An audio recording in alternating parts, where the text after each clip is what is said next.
નમસ્કાર મિત્રો, હું રજનીકાંત રાવલ આપની સમક્ષ પ્રસ્તુત કરું છું ગરવી ગુજરાત લંડનમાં પ્રસિદ્ધ હરિશંકર પરસાઈ લિખિત વ્યંગ કથા પર આધારિત ભાવાનુવાદ ભોલારામનો જીવ.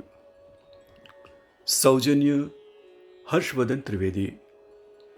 ભાવાનુવાદ Rajul Kaushik, Boston, USA. Video સંકલન કૌશિક શાહ. તો મિત્રો, પ્રસ્તુત છે ભાવાનુવાદ ભોલારામનો જીવ. સનસનાટી ભર્યા સમાચારથી પરલોકમાં ખળભળાટ મચ્યો હતો. ધર્મરાજાના દરબારમાં આજ સુધી બની ના હોય એવી ઘટના બની.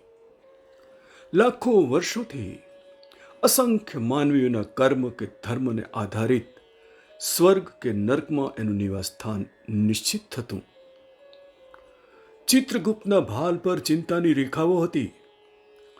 ચિત્રગુપ્ત મહારાજે અનેક વાર ચશ્મા સાફ કરીને પહેર્યા, કાઢ્યા, સાફ કર્યા અને ફરી પહેર્યા. રજિસ્ટરમાં નોંધાયેલો ભોલારામનો રેકોર્ડ ચેક કર્યો ને અંતે કંટાળીને ચોપડો ધડામ દઈને બંધ કર્યો.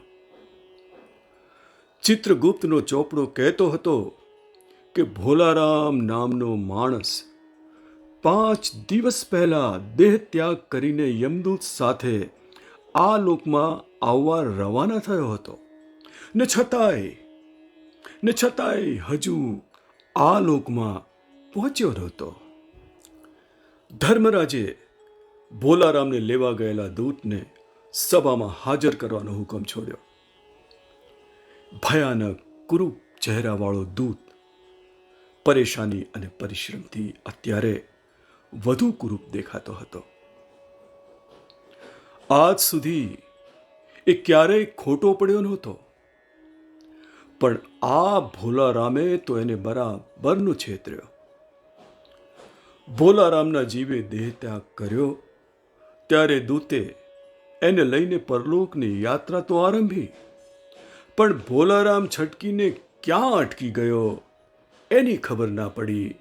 એની મૂંઝવણમાં એ બાવરો બની ગયો હતો. એક બુઠ્ઠો આદમી તને છેતરી ગયો. ધર્મરાજાના ક્રોધનો પારો ઊંચે ને ઊંચે ચડતો હતો. મહારાજ, આજકાલ પૃથ્વીલોકમાં આવી ઘણી ઘટનાઓ બને છે.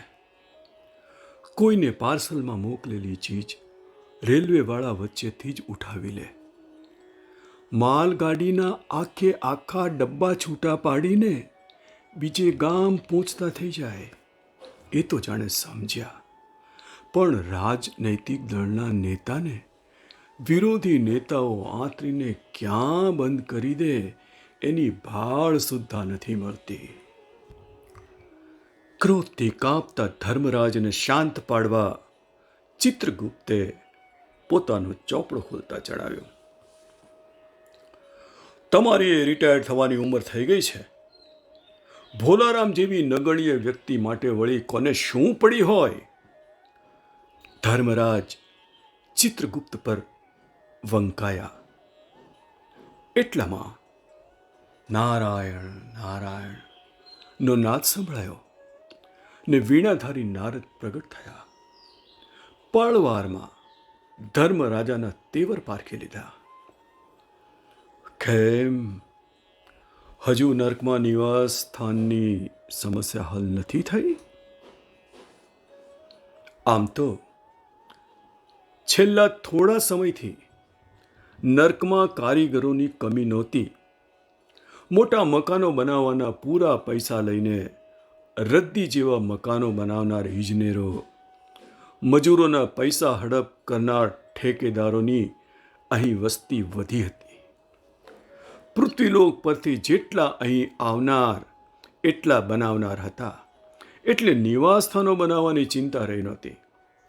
પણ ભોલારામના ભેદી રીતે ગુમ થવાથી પાપ પુણ્ય વચ્ચેની ભેદ રેખા ભૂંસાઈ જશે એની ધર્મરાજને ચિંતા હતી. ઇન્કમ ટેક્સ વાળાએ રોક્યો હશે, નારદ બોલ્યા. અરે ઇન્કમ જ ક્યાં હતી તે ટેક્સ ભરે, ખાવાના જ સાસા હતા. ધર્મરાજા ચીઠાઈને બોલ્યા. મામલો ભારે પેચીદો લાગે છે. મને સરનામું આપો, હું તપાસ કરી લાવું. ચિત્રગુપ્તના ચોપડામાંથી નારદે જબલપુરના ધમાપુરમાં રહેતા ભોલારામના ઘરનું એડ્રેસ લીધું ને ઉપડ્યા પૃથ્વીલોક. સાંકડી ગલીના એ જર્જરિત મકાનમાં એક સ્ત્રી, 2 છોકરા, એક છોકરી સાથે રહેતા ભોલારામને રિટાયર્ડ થયે 5 વર્ષ થઈ ગયા હતા. 1 વર્ષથી ઘરનું ભાડું ભરાયું નહોતું. મકાન માલિકે ઘર ખાલી કરવાની ધમકી આપી જ હતી ને ભોલારામનું અવસાન થયું. એ મહારાજ, અમારે જ ખાવાના ઠેકાણા નથી બાપા, તમને શું ભિક્ષા આપીએ? ઘરના ખખડી ગયેલા બારણે નારદજીને જોઈને પહેલા તો મા દીકરીએ એમને આગળ જવા કહ્યું. નારદજી ભિક્ષા લેવા નહીં, પણ ભોલારામ વિશે જાણકારી લેવા આવ્યા છે, એ જાણીને વાત માંડી. ભોલારામને નિવૃત્ત થયા એને 5 વર્ષ પસાર થઈ ગયા હતા, છતાં પેન્શન ચાલુ થયું નહોતું. કેટલી અરજી કરી, કોઈ જવાબ નહીં. કે જે કંઈ થોડા દાગીના હતા એ વેચાઈ ગયા. પછી વાસણો વેચીને ગુજરાન ચલાવ્યું. અંતે હવે શું કરીશું એની ચિંતા અને ભૂખમારાને લીધે એનો જીવ ગયો. એવું કંઈ છે જેની પર ભોલારામને સૌથી વધુ પ્રેમ હોય, કે એમનો જીવ એમાં અટવાયો હોય? જેમ કે બાળકોમાં, તમારામાં, બહાર બીજે કશામાં? ભોલારામની કથની સાંભળીને નારદજીએ સીધો સવાલ કર્યો. એમને જેમ બને એમ જલ્દી ઉકેલ આણવો હતો. નારદજીએ આટલો રસ દાખવ્યો છે એ જોઈને ભોલારામની પત્નીએ ભોલારામે પેન્શન મેળવવા કરેલા નિષ્ફળ પ્રયાસોની વાત કરીને રોકાયેલું પેન્શન મેળવી આપે એવી વિનંતી કરી. સરકારી ઓફિસમાં કંઈ કામ આગળ વધે એવો પ્રયાસ કરશે એવું આશ્વાસન આપીને નારદજીએ વિદાય લીધી. સરકારી ઓફિસની 5 વર્ષીય યોજના જેવી ધીમી કાર્યવાહીની શરૂઆત કરવામાં નાકે દમ આવે એમ હતું. એ નારદજીએ પારખી લીધું, છતાં કામ કઢાવવા પ્રયાસ આદર્યા.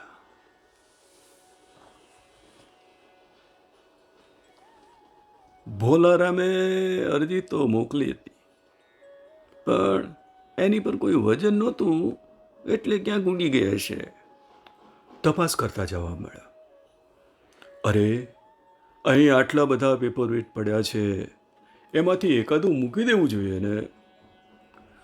નારદજીની નાદાની પર સરકારી બાબુને નવાઈ લાગી. જોકે એમનો સાધુ વેશ જોઈને જરા ઉદાર બનીને બીજા રૂમમાં બેઠેલા બાબુને મળવા ઈશારો કર્યો. બીજા પછી ત્રીજા, ચોથા, પાંચમા અને એવા બીજા 25-30 બાબુને મળવા ચક્કર કાપતા નારદજી પર પટાવાળાને જરા દયા આવી ને ઉપાય બતાવ્યો. એ મહારાજ, મોટા સાહેબને મળીને ખુશ કરી દો, કામ પતી જશે. નારદજી સીધા મોટા સાહેબની કેબિનની અંદર પહોંચ્યા. સાહેબને ભોલારામના પેન્શનના કેસ અંગે વાત કરી. જુઓ મહારાજ, સરકારી મામલો છે, 20-25 ઓફિસમાં અરજી મોકલવી પડશે. જેટલું પેન્શન મેળવવાનું છે એટલા કાગળિયા કરવા પડશે. પણ આપ સાધુ છો એટલે તમારી ભાષામાં વાત કરું. અહીંના મંદિરોમાં દાન દક્ષિણાનો રિવાજ છે. ભોલારામની અરજી પર દાનનું વજન મૂકવું પડશે. શું વચન મૂકીશ તો ભાર પડશે. એની ચિંતામાં અટવાયેલા નારદજીને જોઈને બાબુએ એમની વીણા તરફ નજર દોડાવી. છોકરી સંગીત શીખે છે, એને કામ લાગશે. મનમાં વિચારીને ભોલારામની અરજી પર વીણાનું વજન મૂકવાનો રસ્તો બતાવ્યો. મને નારદજીએ બાબુએ કહ્યું એમ કર્યું. તરત જ 100-150 જેટલી અરજીઓથી તગડી બનેલી ફાઇલ હાજર. બાબુ અને નારદજીની વાતોમાં ભોલારામ નામ સંભળાતા ફાઇલની વચ્ચેથી એક આશા ભર્યો અવાજ આવ્યો. આ કોણે મને બોલાવ્યા? પોસ્ટમેન આવ્યો છે કે શું? પેન્શનનો ઓર્ડર નીકળ્યો કે શું? સાહેબને તો અવાજ ન સંભળાયો, પણ નારદજી પરખી ગયા. અરે, આ તો ભોલારામનો અવાજ. ભાઈ ભોલારામ, ચાલ, તને લેવા આવ્યો છું. મારે ક્યાંય નથી જવું. પેન્શનની આ અરજીઓ પર મારું મન અટક્યું છે. આ અરજીઓ છોડીને હું ક્યાંય જઈશ નહીં. ભોલારામના અવાજમાં જીદ હતી. એ દિવસથી ભોલારામની જીદ સરકારી ખાતાની પંચવર્ષીય યોજનાથી બદતર. ક્યારેય પૂરી ન થાય એવી કાર્યવાહી વચ્ચે શું કરવું એ મૂંઝવણ વચ્ચે અટવાયેલા નારદજીની રાહ જોતા ધર્મરાજા બેઠા છે. અસ્તુ. ભાવાનુવાદ રાજુલ કૌશિક.